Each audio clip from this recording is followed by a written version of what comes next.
எங்களுடைய உரிமைகளை முன்வைக்காமல் இருப்பவரையும் கோரிக்கைகளை முன்வைக்காமல் இருப்பவரையும் நினைத்து பாருங்கள் பெரியவர்களே. உடுமலை மாநகர பெருமக்களே, உணவகமே உடுமலைப்பேட்டைக்கு உணவு இருக்கிறது, ஒரு சொந்தம் இருக்கிறது. இது வந்தாரை வாழ வைத்த பூமி. இது திருமூர்த்தி மண் என்று சொல்லுவார்கள். திருமூர்த்தி மண் என்று சொல்லுவார்கள்.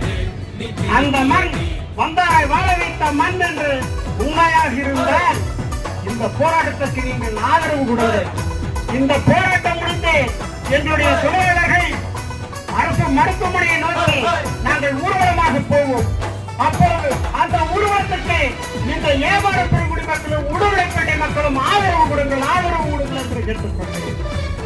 நாங்கள் எத்தனை காலம்தான் பொறுத்து எங்களுடைய உரிமைகளை வெல்லாமல் போராட்டத்தை கைவிடுவதாக